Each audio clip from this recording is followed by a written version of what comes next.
What's up, everybody? Welcome back to Tag Team, the Pokemon Trading Card Games premier podcasting trio.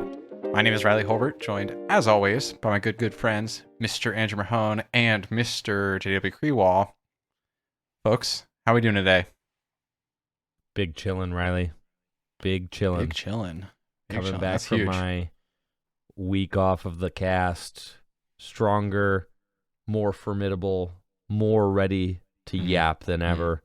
I've got 2 weeks of 2 weeks worth of words saved up. Worth of words to dole out to you all, dear listener. Now, just produced a 2010 World Championship format tournament at Full Grip Games this past weekend. It was a lot of fun getting to watch that go down and getting to really learn more about that era of the Pokemon TCG. I do really love the history of the game and have a ton of decks built from the game's history in my personal collection, and just the Diamond and Pearl and Platinum eras are like some of my weakest points, really, in the whole history of the game. I mean, I know almost every WotC card.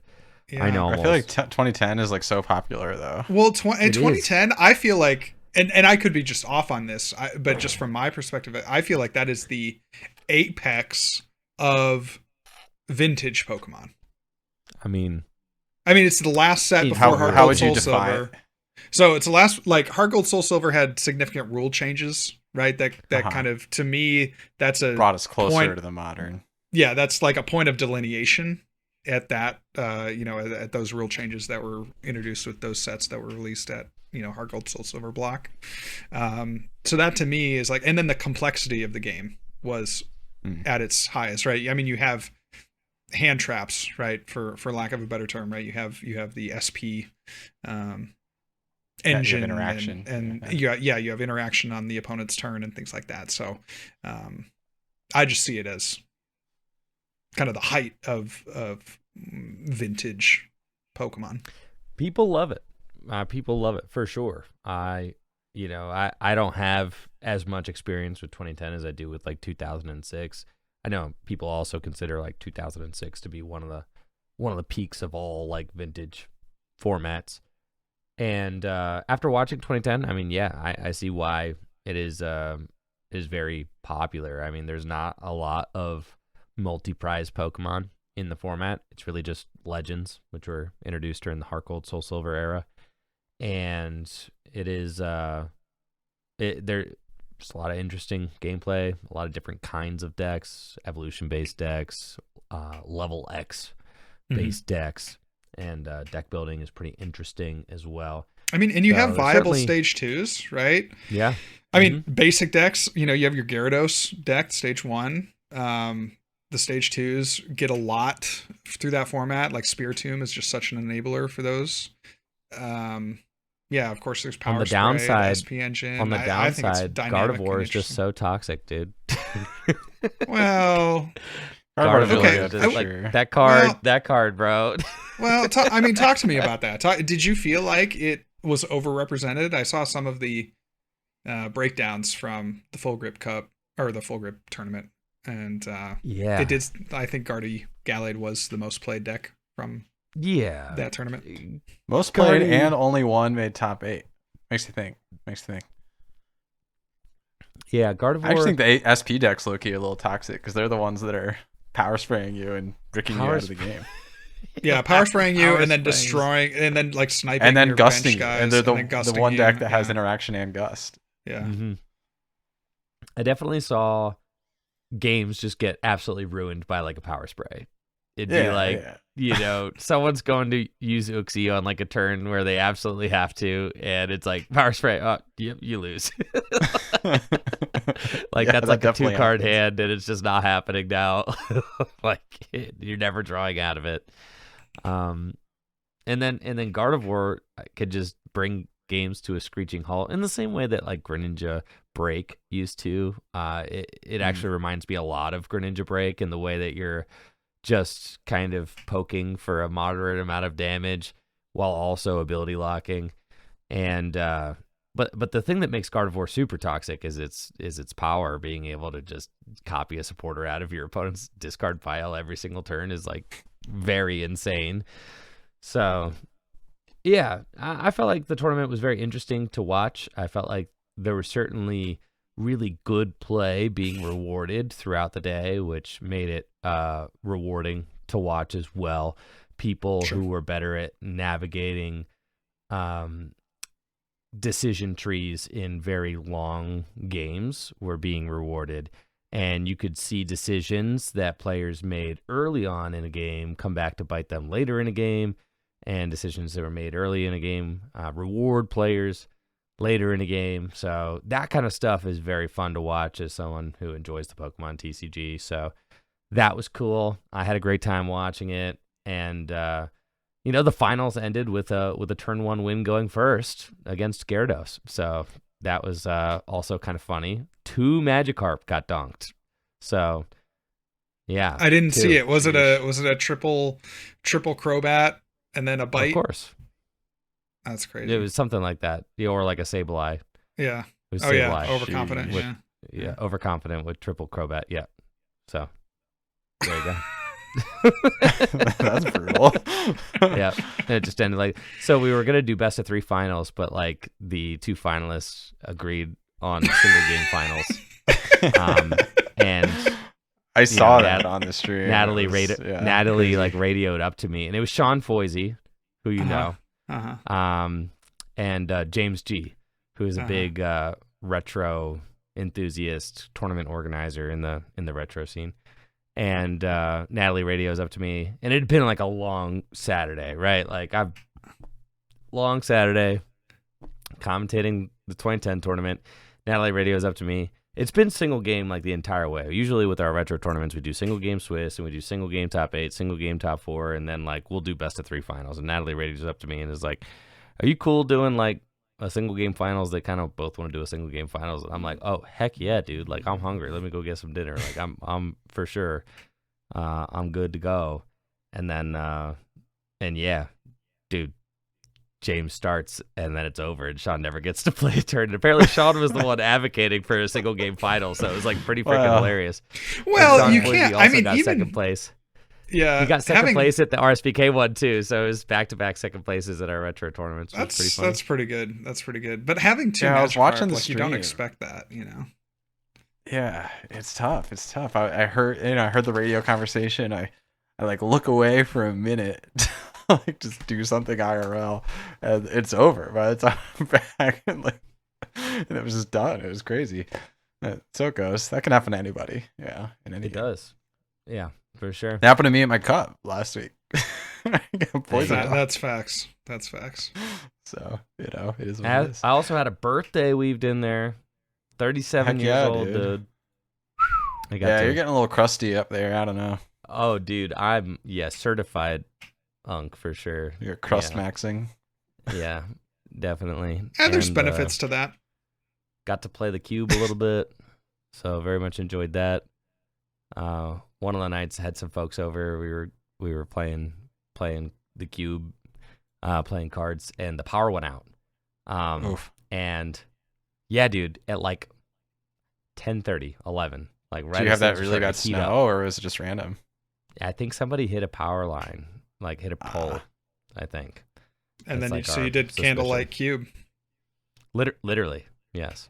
So we busted out the candles. People had like their phones, and were like using phone flashlights. You know, you kind of set the phone. If you like, with enough people that were there, like if you set phones on every surface and kind of like put the flashlight on, and then also I busted out every single candle in my house and brought it into a single room, and like people were cubing by candlelight. It was kind of. That's kind of Kind a of a Dare I vibe. say? Yeah. Yeah, it was a vibe. It was a vibe. People stuck around for a while. It was cool. But yeah, it's certainly a night I'll remember. So magic. How about you, JW? What you up to? Absolute cinema. Well, we headed to New York City over the weekend. Went on Saturday to do some. Okay, so we went to the Botanical Gardens in New York, and they have like, I don't know, hundreds of buildings from New York City, you know, famous buildings, the Guggenheim, the World Trade Center, you know, Carnegie Hall, et cetera, et cetera. But they're all made out of like twigs and sticks and Yo. leaves and stuff. So, and then it's all interspersed with the giant train display. So it's like trains and twigs, Tiny buildings. Yeah. made into buildings. It's like really cool and like really weird. And so we hit that up I love on that. Saturday. Yeah. It was a lot of fun. And I have a challenge coming up with my nephew who is into Pokemon cards. We are going to be battling this upcoming Saturday because they're going to visit us in New Jersey. So I had to figure out what I'm going to bring to that battle. He's 7. So, I don't want to take it too easy on him. I was thinking about Guardy for that one. But yeah, no free passes in the Kriewall household, that's for sure. So just getting ready for that match. It's gonna Adrenabrain Screamtail the build and battle deck. That's crazy. Nah, dude, he's got some good cards. I've been hooking him up. He's got some like Metacham EX. He's got some Satitan EX. Like he's not just playing with scraps. Okay. Metacham EX. This is news to me. He's got a sick Metacham Garganackle deck. It's pretty good. You should see it sometime. Okay. Yeah. Okay, I'll see get the vision. I'll try to get the list. Thank you. But what's up with you, Yeah, Riley? it's fun. How you doing, brother? Oh, it's been good. Trying to get some hangs in with our friends before we head out to my family for the holidays. So did like a board game night. Made some bread, of course. So that was fun. And went to a winter's market. That was kind of fun, like a craft market type of thing. Did some shopping as well. Got a really nice smelling candle while we were out and about. It's like a marshmallow fireside type of candle. Smells really good. Hey. What else has been going on? It's been relatively chill, plugging away at wedding stuff and yeah. Well, dude, you've been grinding. You've been grinding Pokemon. Yeah, so I did hit, for real listeners know that I committed that I would hit 1900 ELO before Toronto. Now I regret to inform us dear listeners that I was only able to make it to 1800 before this ladder reset. But that's serious. I think 1800 is pretty serious. You're a beast, So- bro. Yeah, you're a beast. 1800 is kind of crazy. Yeah. Yeah. I mean, honestly, I thought it got level easier of- at for an 7. There's a employed level of person. hating your life required in order to get to that much. So Nah, dude, it was I respect honestly it. it was really easy after 16. Like I just kind of cruise controlled after 16, but getting from 15 to 16 was like for some reason a nightmare. Because I've only played Guardy, granted. I've only played Guardy for the last 2 months, and like I don't know what it was, but at 1500 ELO, every single deck I played was some janky like I'm beating the bricks off a Guardian deck. played, And like, I would still win like a good amount of the time, but I would be like Yeah. stuck at like 50-50 win rate. There was It was- one Eric, I had a back-to-back set, and this is just going off of what you were saying, Riley. I played Hydreigon twice, and it was just like, yeah, you're seeing like just the like- Hydreigon players that get like turn 2 Obsidian type stuff. You're seeing like you're seeing a lot of Sharpedo out there. Which honestly, the Sharpedos I've been. it's mostly not a bad beating those matchup guys. though. Yeah. There's a lot of Grimmsnarl, which is like it's whatever. Like it's not too bad, but it's not good. A lot of Zoroark, which I've just beat the bricks off of those guys. I don't know why they're playing Zoroark. So yeah, it's been fun though. I've enjoyed the journey from the depths of Great Ball into 1800. So I don't know. I think 1900 is a tall order. I don't know if I'll be able to keep my promise, but there's one more ladder reset that I'll be able to give it a swing between now and Toronto. That's right. I think it's one of the best ways to get, I don't know, in shape. It's just to hit that. I have unbelievable reps right now. Like Yeah. Yeah, because then crazy. like the deck starts, it feels a certain way, right? It's like when you get really practiced with the deck, it just you know all the lines, you know how to respond to different situations. When things go off script, you have a way to control what you're gonna do. 100%. Yeah. So I was thinking even of going to another cup last weekend just to get like the physical experience, like shuffling the cards and like price checking and stuff. I ended up not going because I wanted to bake my loaf of bread instead, but I did. That's fair. Pretty much all day that day, like while the bread was like in its idle stages, I would take my deck, I would shuffle it up, lay out my prize cards, and play turn one and prize check and write down my prizes, and then I would check if I got them right within 2 minutes, and and I did that probably 30 times. Nice. So, nice. I don't know. I'm just on that shit right now. It just is what it is. That rules, dude. The price checking is actually kind of a fun little mini game activity, just seeing how accurate you can get within reasonable time constraints. That's right. Speaking of mini games, I'm gonna pick up a new game. Oh, yeah. Yeah, you are. How's that, Well, JW? we're practicing for Toronto. JW is gonna have a massive side quest that he's going on. So I'll get us started. About 2 weeks ago, I got an email about some Azuki TCG Invitational happening in California. It's a $10,000 tournament, and there are 64 invites. I'd never heard of Azuki before.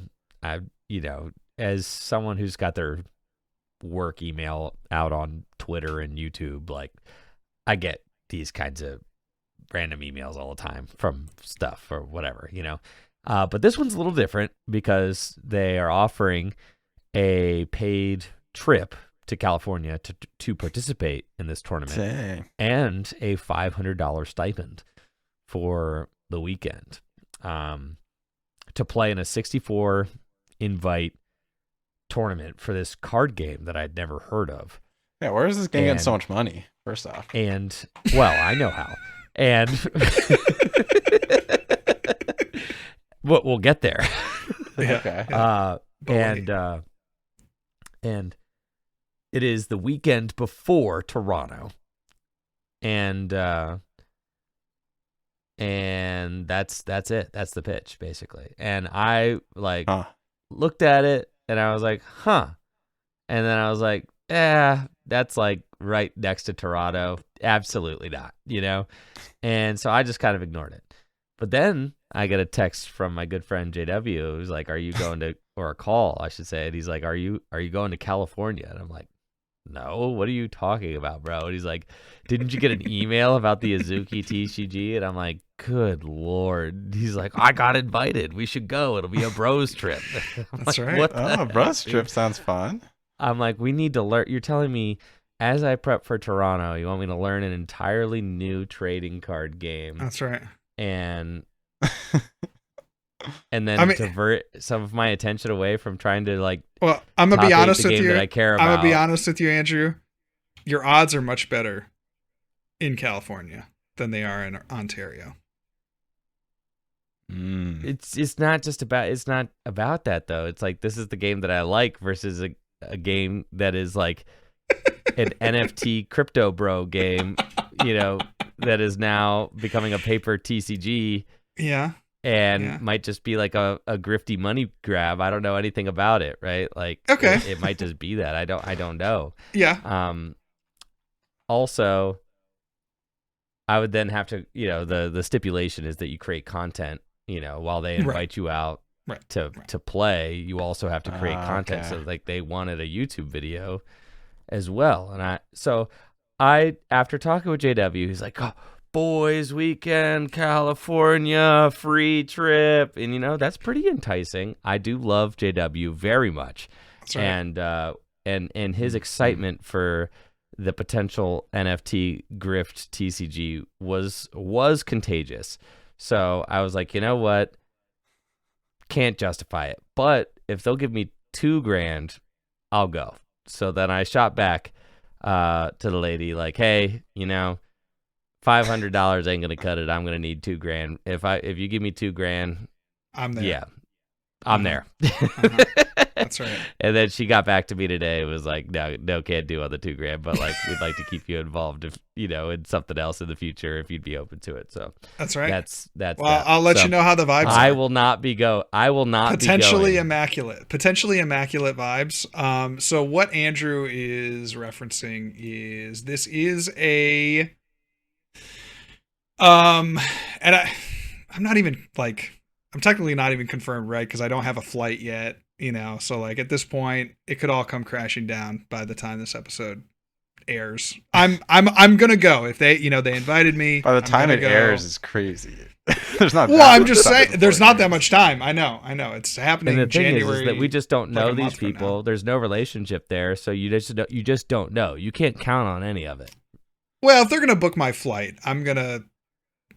You know what I'm saying? If they're going to book my flight, if I'm not taking that expense on myself, then I'm going to, there's a little bit of, more legitimacy there, right?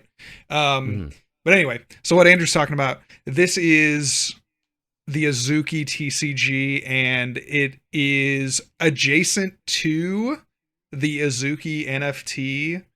Again, I don't really know too much about NFTs, but I got to say, if they are still around as an NFT in today's day and age, I mean, it has to be one of the successful ones, right? We're talking about like the 1% of NFTs, right? Oh man.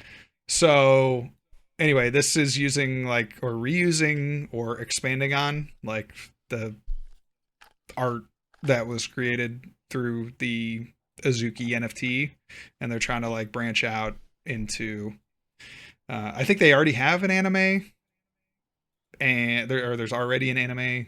There's already a manga, I believe, and now the next logical step is a TCG. So anyway, that is the start of kind of this mini TCG arc. That tournament's in a month, January 14th or something. So. Looking forward to prepping. Man. Yeah, I'm scrolling through their gallery right now, and it's that like classic NFT thing where it's like the same template over and over, but like they swap the hair and the t-shirt and stuff. Yep. Very interesting. Very interesting stuff. Yep. So I'll let you guys know. Could be incredible. Could be incredible. I could be the next Azuki TCG champion. Okay, you could be looking at them right now. For your sake, I sure hope so, man.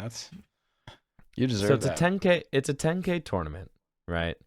So that's what you're getting invited to, a free 10K. Yeah. And so like even if that's why I like considered it, because it's like, okay, right, it's tabletop gaming, it's a free 10K, you're getting a free flight, free hotel, and $500, right?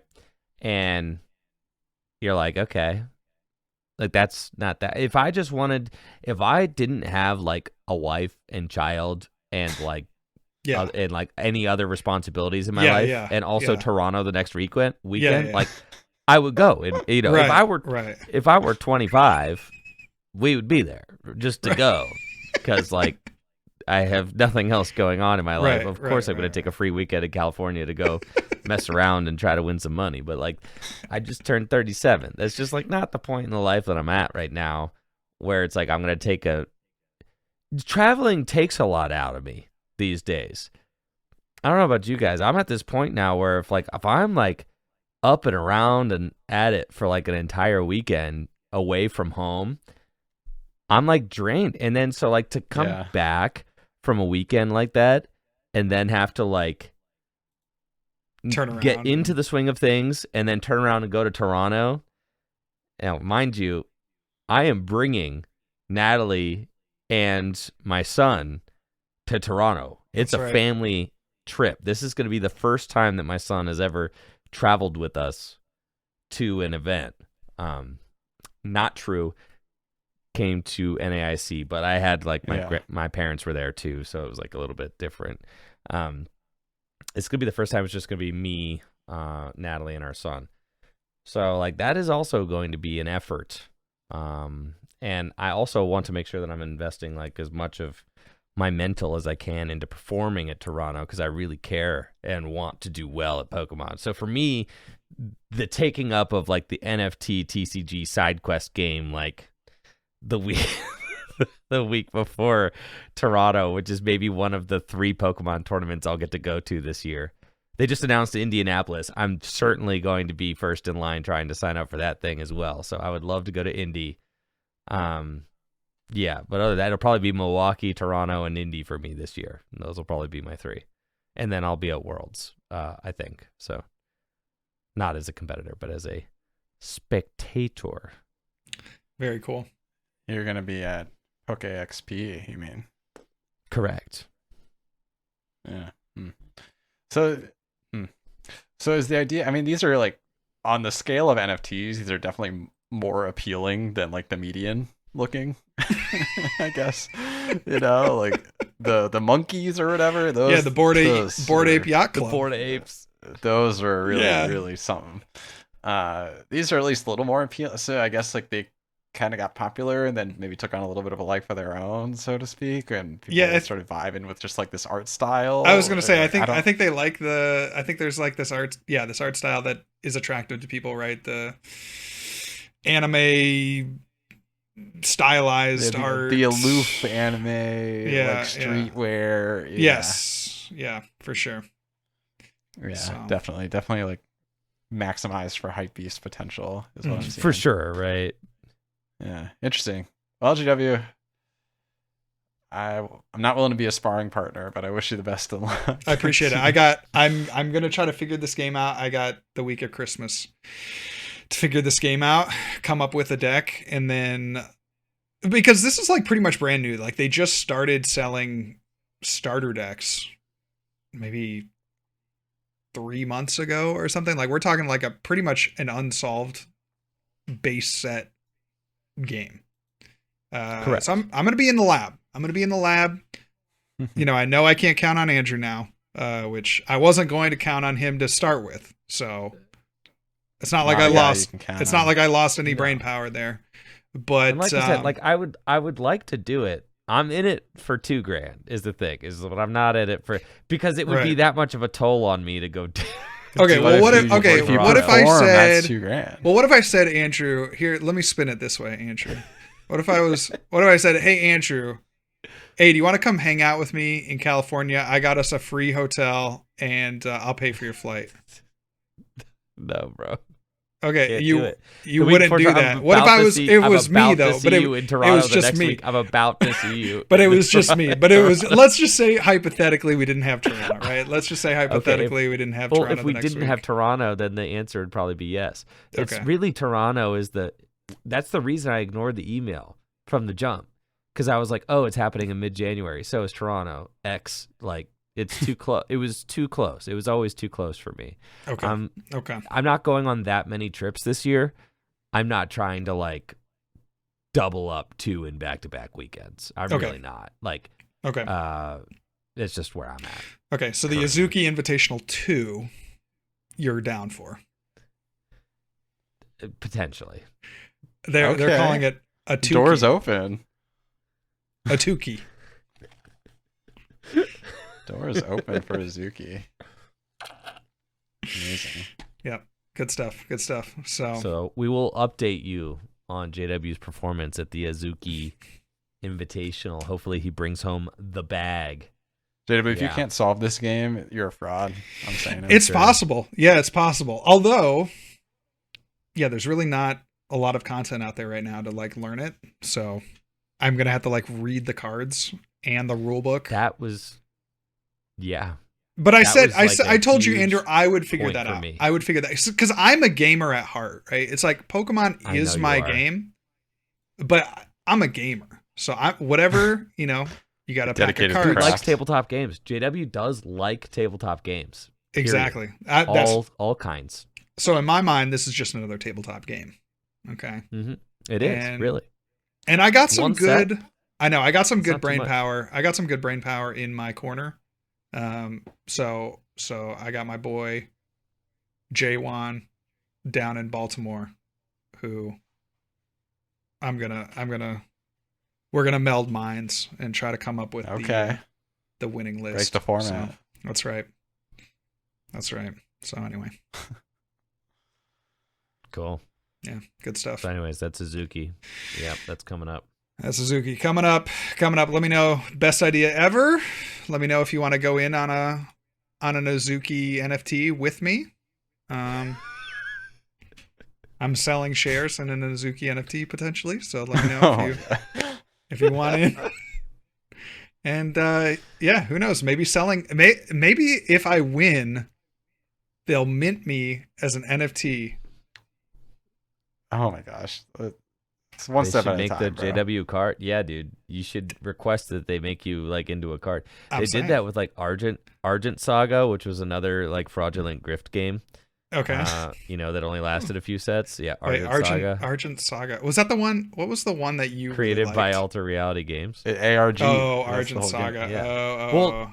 Well, okay. they created like like cards featuring Yeah. winners of their early tournaments. You know, one game that does this well actually is a game called Star Realms. They have you guys should play this game if you've never played Star Realms. There's actually Star Realms. There's a card from a friend of mine from Columbus. like Dion. Does Dion have a card? No, Dion, I think, has a card. Okay. I think I'm Dion thinking of does have Philip, a Like card. the baller. Yeah, Dion the Baller, Yeah, I think, has the a Star baller. Realms card. I'm pretty sure he has a Star Realms card. Legend. But really? anyway, yeah, they have a tournament in Columbus every year, and then the winner gets made into a card. That's their, I don't know. I guess you would consider it like a regional or something, but they do that. It's at there. Origins, right? Yeah, it's at Origins, exactly. So, Yeah. Star Realms, great game, really easy to pick up too. It's like a deck building game. It's comparable to something like Dominion, but a little bit I've faster said paced. it before. So There's just really only enough room in my heart and wallet for one trading card game. Just Yeah. is what it is. I know, They're I an know. It's kind of investment. sad though, right? Um, Because you got a depends lot on of love how to you think give. about it. There are a lot of different ways to play the Pokemon trading card game, and that's Mhm. kind of how I do it. Is that yes, I've got a lot of love to give to all of the Pokemon trading card games, various formats, right? And there are a lot to enjoy. I like playing other games if it can be like a limited one-off experience. So that's why I like drafting Magic, because it's just like I don't have to have a collection or anything like that. But then the problem with drafting is that it's just drafting Magic is this so dang expensive. Like it just adds up. And if you're buying the cards, that's expensive. If you're drafting on Arena, like that's expensive. So So yeah, like I said, only enough room in my heart and wallet for really just one game, tabletop game. It just is what it is.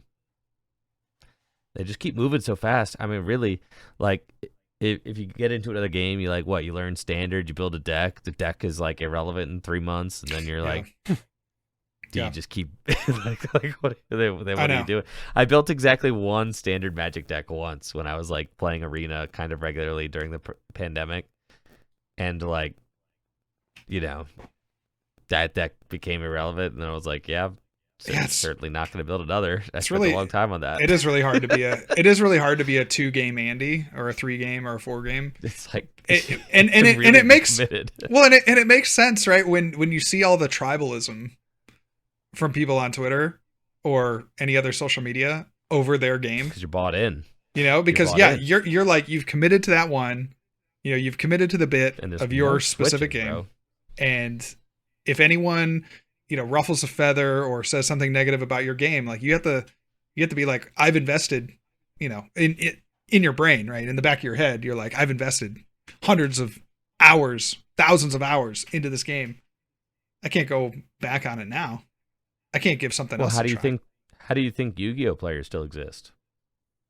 I'm saying, dude. Dang. It's like sunken cost fallacy. I mean, just like at this point, it might be a good game. It might be a good game, and maybe if we have any transfers or dual sport athletes in the listenership that can let us know, because I would be curious on that, of like why you still play that game and if it's worth playing. I mean, we talk about 2010 being the apex of Pokemon, and they had Power Spray. I mean, now just think of Power Spray. You said every 2010 single turn was the apex of Pokemon. Yeah, we said. I think the SP deck was overloaded. I think. Yeah, we I said think that. Many people are saying this. No, many people are saying this. 2006 and 2017 to be the apex of Pokemon, which is what I think. Many people are saying this. 2010 is good. 2010 is good. 2017, really? You think that's 2010 is good? Yeah. 2017 NAIC is one of the best formats ever in the history of the game, for sure. Yeah, just because you top 8 with it, bro. Okay, that's like no, I have 2023 very skill expressive 2023 format. fall regionals. There's a lot of people who think. Well, a lot of people also like the fraudulent Lost Thunder format.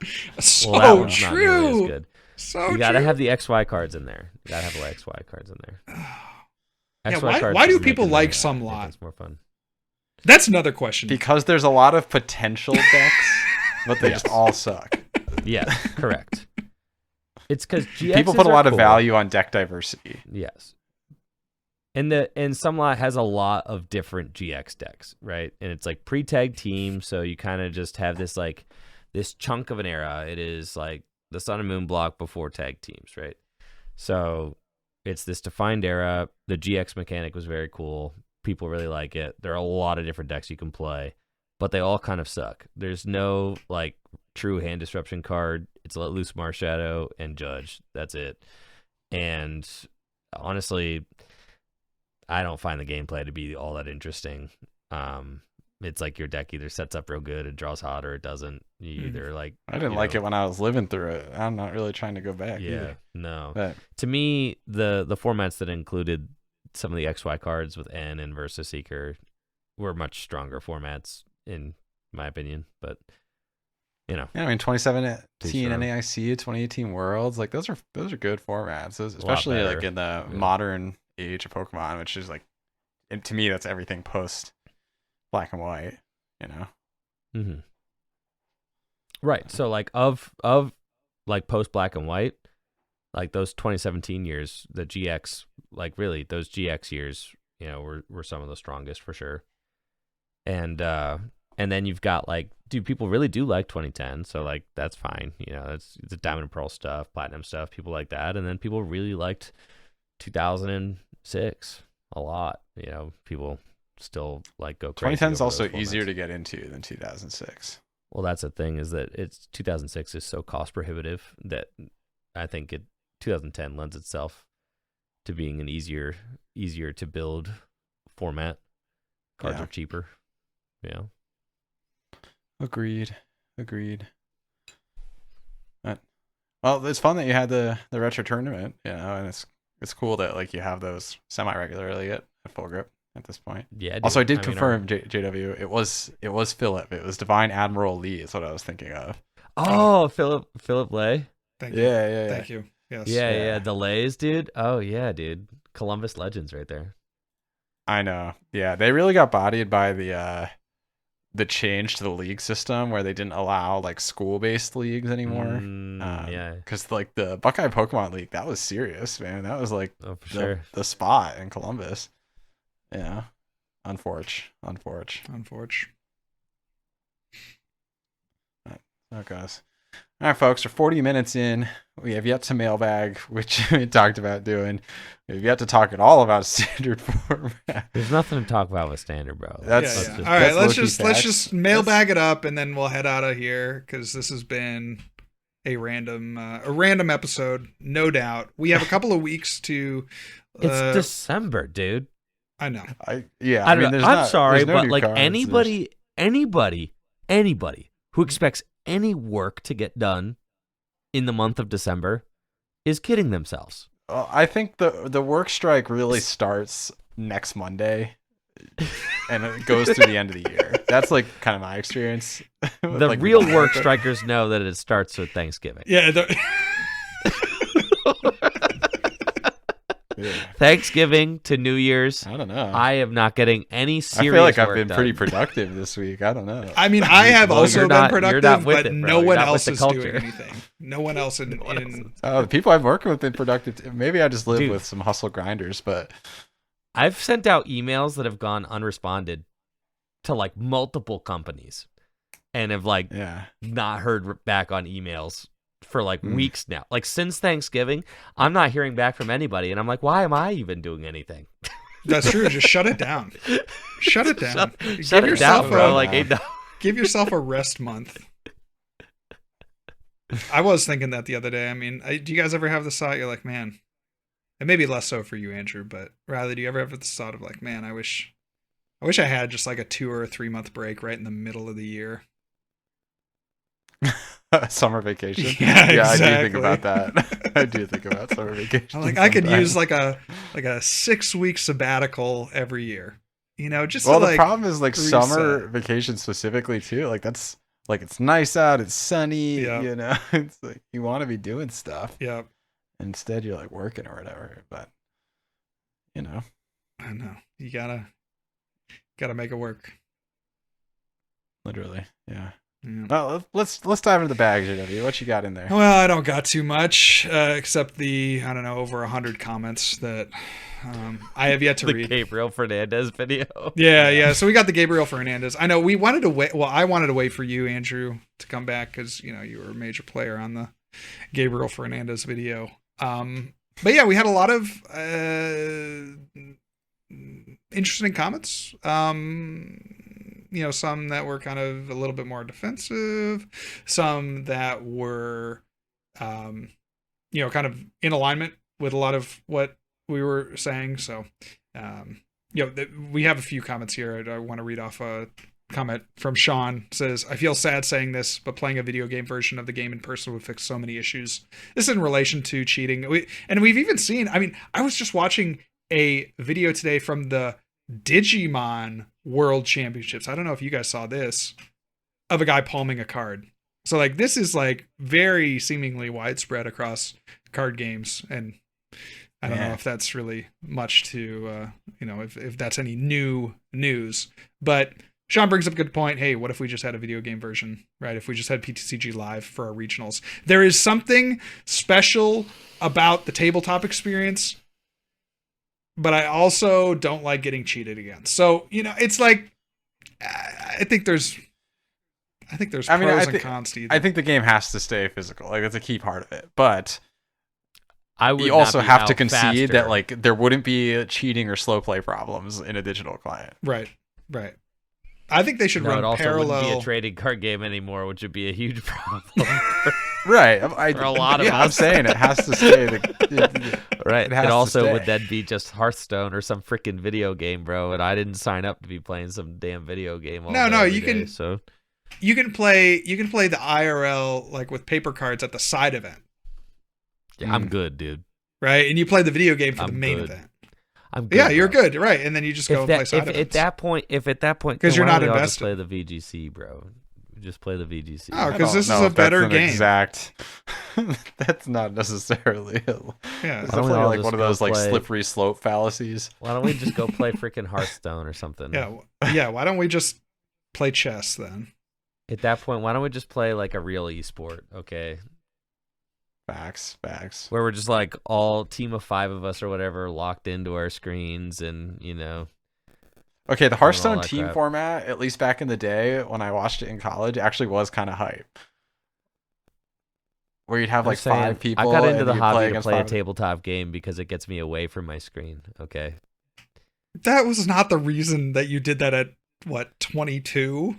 No, but as a kid growing up, one of the things that I really loved about the trading cards is that it was like a physical thing. I've always loved that about it. You didn't And have that phones goes. when you were little.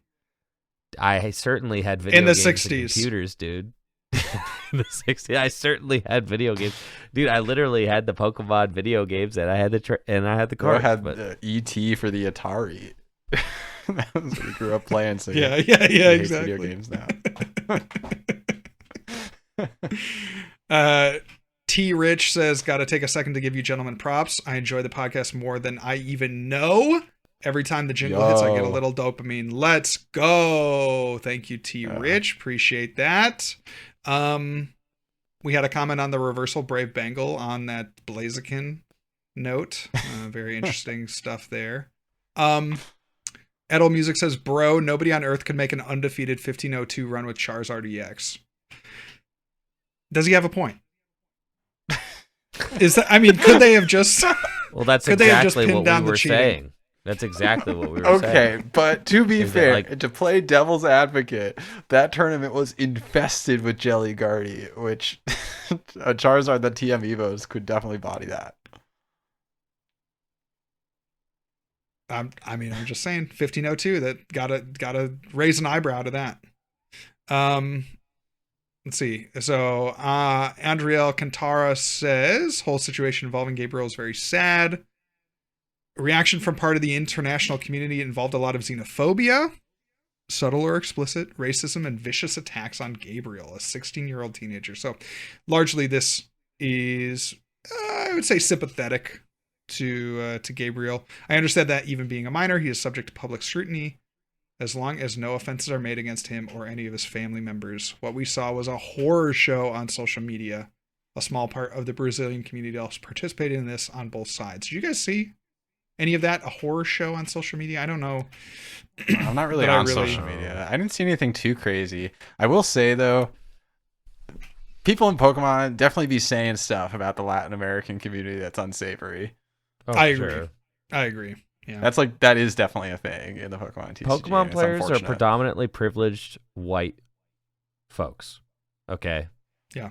And like, there's a lot of racism. Well, I For was thinking sure. about this. This stat has been stuck in my head for a while, and I just think about it all the time as it relates to Pokemon, right? And it's like, you are in the top 1% of income earners worldwide if you make more than $50,000 USD in a year. And I'm like, wow, that puts things into perspective for me, you know? And then just how Right. much more of a sliver the Pokemon community is from that percent. So anyway, I'm so glad Riley called it out because I immediately thought JW did something at 16 too. That's where Andrew was like, JW, you know about doing crazy stuff. Dude, I've done a lot of stuff. I've done a lot of crazy stuff. Nothing that crazy, I don't think. I don't know. All right. And if it was that crazy, I couldn't talk about it on the podcast. We'll have to get our fact checkers looking at this one. Yep. Let's see. As a senior player, Gabriel Fernandez was someone I looked up to a lot, and I 100% agree with Mahone here. Jesse Parker, and there was another comment about this too. The exception to the defensive stadium argument that you made, Andrew, Path of the Peak. I didn't think about that. Was Path of the Peak actually defensive, though? It was kind of offensive. It's offensive. How would you defend Path of the Peak as an offensive stadium? Because I think Because like a lot of the actively combo stops your opponent's abilities from working, and your opponent's abilities are one of the ways that they're going to draw into a counter stadium. I don't know. To me, it feels like you can also play Path to the Peak to shut down an ability that is active during your turn and would keep you from taking a knockout. For instance, Path to the Peak, it would totally solve any issue you had with Cornerstone Mask Ogerpon in today's format, right? You could just play down a path and knock it out. That's a proactive use of Path to the Peak. That kind of stuff exists. So, yeah, no, Path right. isn't. Yeah, really all right. Then I'll give a downvote to Jesse for sure. And that was coming. Thank That was coming off of Battle Cage, right? Whereas like Battle Cage That was coming literally off Battle only Cage. Battle Cage literally only has defensive utility, right? Like it is Right, only worthwhile if your opponent doesn't have a bump for it on the turns that they need it. Whereas Path to the Peak like prevents them from drawing the bumps or playing the game in the first place, you know? Yeah, because you could like play Iono and Path, like playing Iono and Battle Cage, like, okay, I'll use Fez, I'll recon directive, like, okay, yeah, you're bodied for sure.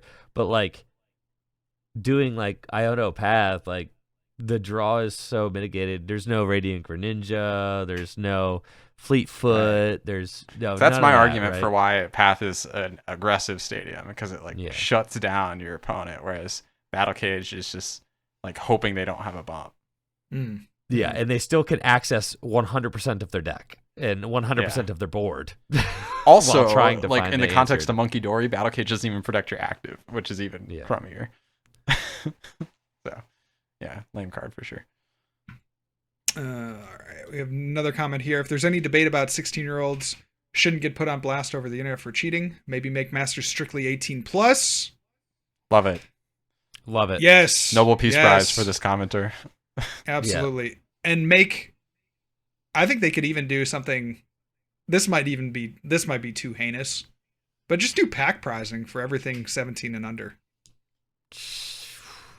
That might be taking it a little too far, but like, let's just take out all the money from Below the lower 18. divisions. It's That would probably crazy. also stop these weird cases of parents like Like forcing dropping their kids children out of into these school. like Pokemon lifestyles.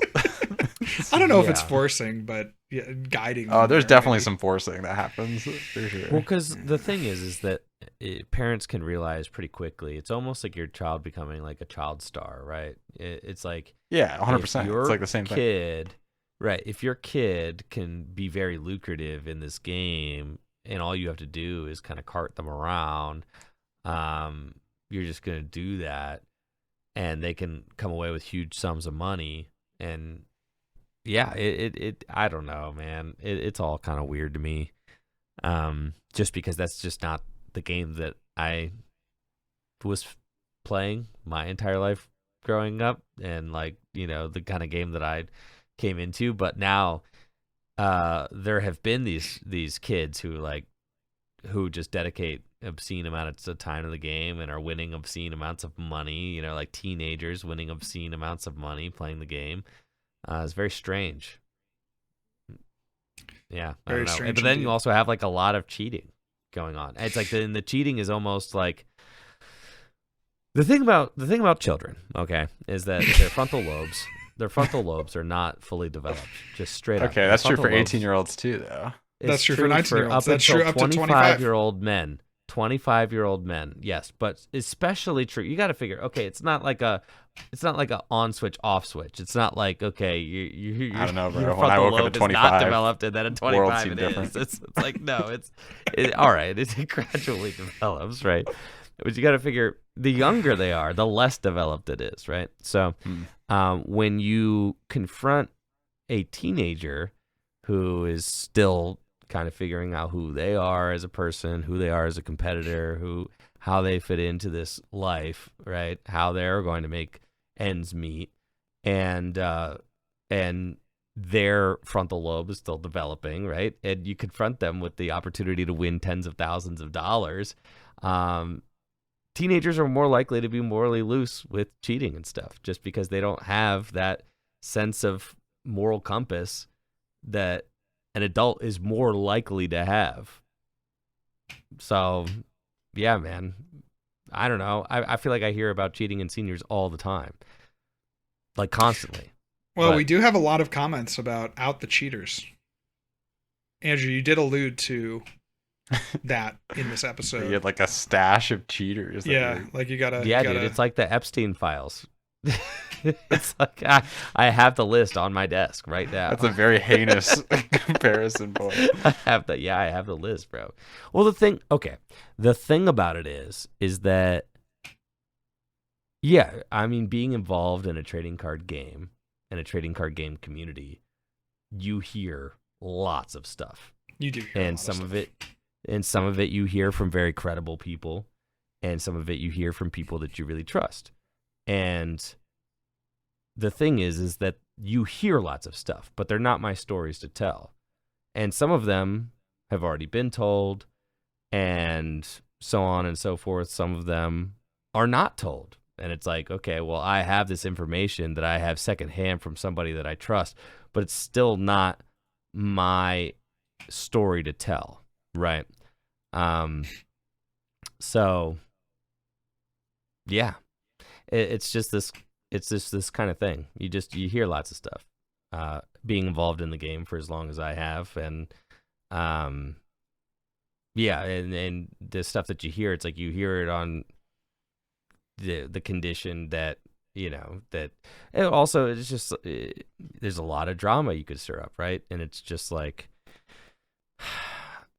yeah, you let the people whose stories to tell the stories that it's theirs to tell, right? So it's kind of the way I see it. Got a comment here. Tournaments are loss leaders. It would be literal 40 IQ to make a public announcement regarding cheaters. Liability is important for businesses, and saying little to nothing is so much safer, especially over these tournaments they lose money at. I guess I'd never thought about tournaments as a loss leader. Does that resonate with you guys? I mean, we're talking about like Tournaments EUIC. don't make money, bro. Of course. Are you kidding me? I don't know. Of course they're a loss leader. So, I mean, they're definitely losses. I actually don't know if they're actually driving, like the point of a loss leader is to drive significant sales. Like, I don't know if They the don't even marketing do element that. of the tournaments is actually paying off for them, but maybe I'm wrong on that, but they probably got data, but I don't really see how the act of like having tons of prize money in these tournaments like turns over into making more sales that they're not already making. So think about the Pokemon Company International, right? Because that's the company we're talking about right here. We're not talking about Pokemon Japan. We're not talking about the company that creates the cards, creates the card game, any of that. We're talking about the Pokemon Company International. So they were basically given, you know, the rights to printing and creating the cards for an international audience, you know, and when Wizards lost the license back in like 2003 or so. And they also were tasked with doing the World Championships and running organized play for the world outside of Asia. And the Pokemon Company International, they have it's like a funny company, right? Because your job is to like basically translate and produce the cards. But like, and then also you handle like international relations with the Pokemon brand and things like that. So the Pokemon Company International has kind of taken their job as stewards of competitive play very seriously, and has taken their jobs as like stewards of the World Championships extremely seriously. And it wasn't really, even for a little while, it was like they were letting kind of just random people stream their regionals and stuff. They were letting like kind of your grassroots streamers just kind of stream regionals for a little while. Keep in mind, Kyle Sukovich, the Top Cut, you know, was like streaming Worlds. Top Cut. Like that would be the equivalent. That would be the equivalent of me streaming Worlds. That's like, that was what that was, right? Like back in 2011, 2012. Like that's what Kyle Sukovich was doing. Now he works for Pokemon. But like that was kind of like, that's kind of where that was. And things have evolved over the last 20 years to the point where now the Pokemon Company International takes this job of producing these events, creating an esports atmosphere, creating an esports feel. They take that job extremely seriously. And it seems like that turning the Pokemon IP into a kind of esports fanfare event is like a large picture thing that they are interested in doing as a company, which they believe will increase revenue down the line, or continue to help drive revenue, I guess, which for them for sure is the sale of Pokemon cards. I mean, really, for them, it is the sale of Pokemon cards, right? Like, so yeah, I mean that's the concept. Company, I just don't know how that pipeline the Pokemon Company translates. International, like they basically, however cool Pokemon cards are, like if Pokemon cards are culturally cool, then the Pokemon Company International is like winning. So like their job is to keep Pokemon cards cool. And so I think for them, turning the game into like this huge kind of like esports production is like their way into the next 50 years, into the next 30 years. Like how do we create this like make it the biggest esport, right? Because maybe like I get the angle, but like the people I know IRL who like collect Pokemon cards, who know about Pokemon, like anyone who comes up to me, none of them know anything about the tournaments. They barely even know what happens, you know? I mean, like But I also have met people who are like, I don't know, I started playing like 3 years ago. It's like I just like saw the World Championships on my like YouTube live Dude, feed I think one the day amount of and people like who have tuned in that for 20 story minutes and is such a small slice compared to the people getting hype beasted. Yeah, sure, but who sure, are sure. you? But like Who are you? TPCI doesn't create hype beast culture. They can't create I'm hype just beast saying culture. they're investing hundreds and thousands of dollars into every tournament, right? Oh, Like we yeah. can agree on Mhm. that.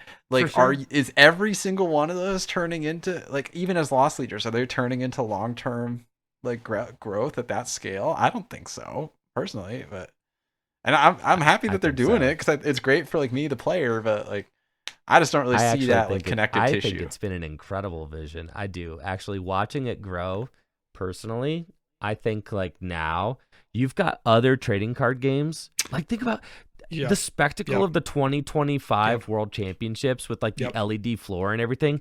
You Yep. had like the entire trading card game Being community, like, our game all sucks. games, all games talking about it, all games. Yes. It's Yeah. almost like Yeah. at a certain point, it is very hard to buy influence like that.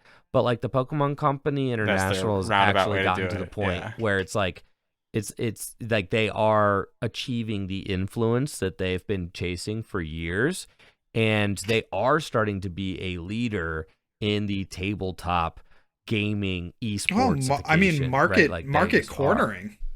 Yes. Market cornering, So- I would say. I mean, the stuff that they're doing, right? Like they have Yeah. the freaking Chase Center for next year. I For know. Worlds next year, right? And that's something that you think of with PC gaming, right? Like something like League of Legends or Dota or something, right? You think of that atmosphere for those, but you do not think of that with card game tournaments. No, you And don't. so, I mean, they are, I think, market leader, market visionary in this space for what they're doing and what they're And you think pulling about off it, successfully. Exactly. And think about it like I guess go ahead. it's successful by some measures for sure. And like it's cool, like it's awesome, it's sick, it's cool, it's like interesting, it's appealing. Yeah, all that's true. The difference with like a game like League and them investing that kind of money into their competition is like League at its core is a game that you play competitively. Like that's basically all you do with it. That's the way you engage with the platform. Pokemon is like the majority of their market share, if I had to wager, is collectors, right? And so what do? You create a game, okay, that is a game. It is a game that is played, right? And can be played. So true. And you have the majority of your fans collect the game but don't know how to play it. Historically, that's always been the case. Yeah. What is your way forward? For the next 30, 40, 50 years, I think that the Pokemon Company International has done a genius kind of job of investing this kind of windfall of money that they have from the collecting hype of their game. And they've put that money into trying to teach people how to play it, which is one of the reasons that they hired me to do the TV show, right? Yeah. That we did for Amazon Prime. It's like they're taking this windfall of money that they're getting from collectors and they're trying to invest into the longevity of the hobby, which is people Yeah, I do actually appreciate knowing how to that. play it. Yeah. And so when you can actually teach people how to play the game, they'll be more invested, more interested, and stay around for longer. But as long as they're just collecting kind of like shiny characters on a cardboard, there will always be people who want to do that. That market's not going away. And I don't actually think that there's any way to. Yeah, JW's got a 10K to prove that. I don't think that there's any way to create content from the official Pokemon platform that like makes capitalizes collecting on that. Yeah. that makes collecting the cards cooler than turning it into an esport. I think turning it into an esport and making it the biggest, baddest, coolest esport in the world for tabletop gaming, that actually does do a twofold of teaching the audience how to play the game, right? And actually increase the longevity of the game in the long run, while also making the cards cool for collectors, because collectors don't care how to play, but the fact that there are people who play it and make hundreds of thousands of dollars playing it is Makes it cool cooler. for collectors, and they will Sure. think that that's cool. And even though they don't know how to play, the cool factor is still there, right? Yeah. Yeah, I'd be curious just like I'd be so curious to see like their internal files and stuff and like I'm sure they're like tracking some sort of trends that like are affirming their direction with this, and I'm just so curious like how they're developing that. Yeah, it's like the association doesn't prove causation, but like you could look at right as they've been ramping up their world championship productions, you could yeah, that's just so hard. Like you really booming, can't correlate right? that one to one though, because of the explosion of short form media online. Of course, like it's right? huge for Pokemon. So like, of course, yeah, you can't really temporally like link. But doesn't it feel like culturally that they are kind of like rising to the occasion though? Like yeah, they are. You can tell that just by the salty tweets JW gets every world championship. That's right. Every time. They get saltier every year. And you become more and more of a figure in these other card games. I literally am. I literally am a figure. Anyway, yeah. You like look at the world championships of the Pokemon TCG, right? Like look at those productions. Look at the regional championship productions, and you're like, oh, this is like the most hyped trading card game out right now. And like the events look deserving of that. But like frankly, if you look at like you look at like some of the other games, world championships that I've seen on like social media, it's like, okay, well they don't look deserving of like they don't look that deserving of like a very hype card game, because it's like Magic's still raking it in. All they just have to print Avatar Aang on some cards. Yeah, well, Magic has found their own cash cow, which props to them for doing that. But the player base maybe not so in love with it. So that's something that they're contending with. Their Magic's goal now is like, forget the churn. We can churn 100% of the base every set, as long as we get a new batch of people in on the next set. Yeah, which is like so antithesis to like the Pokemon mentality. Screw it, we're gonna Fortnite this thing, dude. Yeah, right. Like literally. Whereas the Pokemon mentality is like, we're looping you into the ecosystem for life. Like yes. You're gonna get all the plushies, you're gonna get the t-shirts, you're gonna get the sweatshirts, you're gonna get the like plates and cups and the spoons. Like you're gonna be Pokemon now for the rest of your life. Pokemon tattoos, bro. Like that. Like I'm in, man. Like, you know what I mean? Like I've literally Pokemon tattoos on my body, bro. You're in deep. You're in deep. But I think maybe to respond directly to that person's comment about the loss leading, I think I broadly agree with his take that like that's part of why they don't like share any information about this sort of stuff, because it could only in their eyes be a liability. So yeah, good take. Doesn't mean we have to agree with like why. It doesn't mean we have to agree with the outcome of it, but I agree with the perspective for like why it is the way it is. Just keep everything hush hush. Yeah. Interesting. All right. Well, I think that was a good discussion to kind of cap us off. We're well over time. I'm sure people have already finished their commutes by now. So that will do it for the episode. Thank you guys all so much for listening. If you're on YouTube, please make sure to like and subscribe. If you're over on one of the podcasting platforms, please make sure to leave a comment and a review. If you want to find more about us, you can head on over to X at EnjoyFriend for Andrew, at Smiles with Riles for Riley, and at Real John Walter for myself, and of course at Tag Team Pokemon for the podcast. Thank you all so much for listening, and have a great day at work. We'll get you next time. Peace.